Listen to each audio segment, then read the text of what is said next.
When the aliens first invaded, they nearly destroyed us. They will be back. Hi, I'm Amanda Dahl and you're watching The Fan Carpet. We're here today to talk to the cast and crew of Ender's Game. Could you tell us a bit about how you prepared for this role? I got a good night's sleep. I knew my lines, and was available emotionally to work with everyone, and happy to do it. You've written the screenplay and directed. How was that experience? I have to say that for me, writing the script is always a fantastic opportunity to think about my direction well ahead of the time. I've done films where I've written the script and I've done films where I haven't, and I find the script writing process incredibly helpful in terms of preparing me about knowing exactly what themes it is I want to explore, exactly what the rhythm of that film is, and it took 1.5 years to get the script right, so that's a lot of time to prepare. Could you tell me a bit about your character in the movie? My character is Ender Wiggin, and he is one of the very, very bright kids on Earth who have been brought up playing these games to pretty much breed them to be Earth's next protectors against this alien invasion, which they think is coming imminently. And so Ender is promoted to battle school, where he meets various people who end up having huge impacts on what he does. And without giving away too much, of course, it all gets quite exciting, and it's a pretty big climax at the end. I play Petra Arcanian, which is one of very few girls in the battle school, and the only girl in the Salamander Army, which Asa's character Ender is first placed into when he comes to battle school. Alright, where did you draw inspiration for this character? That's a great question. I kind of feel like this character is very, very strong and very independent, and I feel that I share some of those traits with her, and you're able, because this story is so relevant, and some of the themes and some of the situations are so relevant to today and what's going on, and on different levels and in different situations, I was able to sort of pull from personal experiences, and Gavin was so great in working with us on sort of developing our character and where we wanted to go with it, and yeah. Tell us a bit about your character in the movie. My character is placed in the movie, in the story, to be a warrior force, a force to mold my young student, my young cadet, into an accurate fighting force, like my Maori father was in the last battle for the planet that is mentioned in the movie. So I come from a long line of ancient warriors, and I wear my ancient warrior hood on my face as a wonderful display of tattoos on my face. Therefore, any of the young actors, whilst addressing me on camera, would be searching my face to see exactly what it meant. It brought an added edge and curiosity to their performance, which is wonderful to be at the receiving end of. So he is the bringer of a very pure and ancient warrior force that he teaches the young cadet to carry on, to imbibe the tradition and to carry on being a fighter. How did you get involved with making this movie? I had gotten the book from my nephew many, many years ago, who was a young man at the time and struggled with reading, and told me he had read a book that he loved. And the concept of him actually reading a book and then loving it was so amazing to me. So I read it and agreed with him, and that there is material that a kid can read and an adult can read and can engage you both in conversation is really fantastic, and that's what we endeavored to do with the movie. And I read it as a kid and thought, oh my gosh, this would be an amazing thing. So when she called me and said, hey, I heard you love this book, I said, yes! So please hire me. And did you draw inspiration for your character?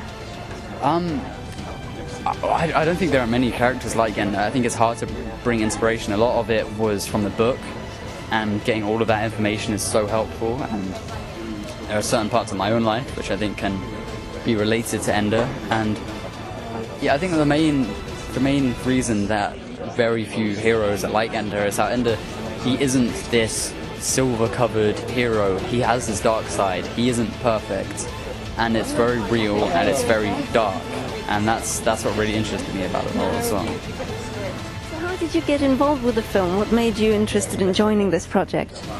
Honestly, everything about it. I mean, I remember reading the script and thinking that it was just going to be the best time ever, filming these zero-gravity scenes and just everything about it. And then you kind of read through it again and realize that it's very character-driven, and there's so many, again, themes in it that are so important. And to be a part of something like that is just amazing, and you want to do nothing but be a part of it. So I did anything I could.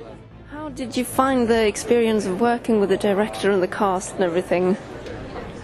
I enjoyed it. I enjoyed working with the director. I enjoyed working with the young actors in the cast.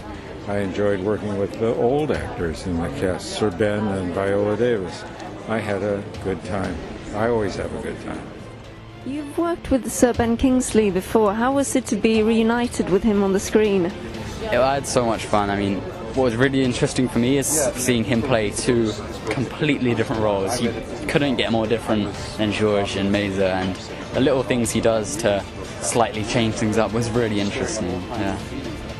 Romeo and Juliet is soon to be released. Yes. Could you tell us a bit about what it was like to play such an iconic character from Shakespeare's play? Yeah, my gosh, it was, I mean, such an incredible honor. It's really exciting to be among the other actresses that have played the part of Juliet on the stage, on screen. It was, again, a really sort of crazy experience from beginning to end. I'm so excited that it's finally being released. It's been so long, and I can't wait for everyone to see it. How did you approach writing a screenplay based on a novel? Novels and films can generate feelings in people, generate feelings and emotions in people in different ways. Novels, the author can tell you very much in paragraph after paragraph, if necessary, what a person is thinking and feeling. In a film, if you start doing that with voiceover, it can get very boring very soon. You need scenes where characters bump up against each other, and a certain amount of conflict, and then a reaction. But what we have in films that, of course, you don't have in the book is living, breathing actors, and if they're good, and you're on them for that moment where that moment of vulnerability happened, or that moment of jealousy, or that moment of desire for revenge, or that moment of whatever it is, you can say in a single close-up, in a second, what might take an author a minute to write, or a paragraph or two to write in a book. So we have different tools, and that's why books can never be movies, and movies are never books. But what both try to do, I think, is capture the essence of a character that they're describing. If you imagine Enda Wiggin existing outside of the book describes him beautifully using those tools, and my job is to imagine I'm following that character around with a camera, and how would I best capture his spirit in my medium. Right, the makeup you're wearing or the tattoos, how long did that take to put on? Oh, I could say 3 days, but I'd be kidding. It started out as 2 hours, it got down to about 1 hour and 10. But an hour and 10 in which I sat very still and prepared for the day's work. I didn't sit there chatting to the makeup artists, I go very still. And the makeup artist's dream, I hardly move for 2 hours or an hour whilst they're making me up. I hardly move a muscle. But that's the way I prepare, I go very still. How did you get involved with the movie from the start? I read the script in the summer of 2011, and immediately I fell in love with it. I'm a huge science fiction fan, and I read the book, and I loved that, and I talked to Gavin a lot about the character and how he saw the story, and yeah, I guess it just progressed from there, and I got the part, we shot the film, and now I'm here. I'm just wondering, what are you a fan of in general? Good work. Good work. Beauty. What are you a fan of in general? I like video games and music. I think they're probably my 2 top things. I'm a fan of a lot of things. I love music. I'm a very big fan of music and artists here and artists back at home. And any particular artists? Yeah, I mean, oh man, there's so many. I don't know. There's way too many. I can go on, but yeah, I don't know. Music, filmmaking, writing. I don't know. There's so much. What are you a fan of in general? I'm a fan of story. For me, it's about the material. It's about telling stories well told and great stories. I like history books, and I like trying to take the lessons of history and putting them into the movies and into the shows that we do, and see if there's a little subtle nod to real events that you can work in. Right. I'm a fan of character-driven stories.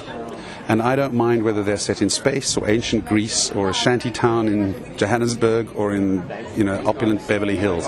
For me, what's interesting is that human beings all over the world, they live in different environments, they live in different time periods, but we haven't evolved emotionally that much. We still get jealous, we still need love, we still feel betrayed if something happens, and those responses are universal and timeless, and that is why we can watch stories set in the future if they're told well, and we can watch stories from the past and still relate to them.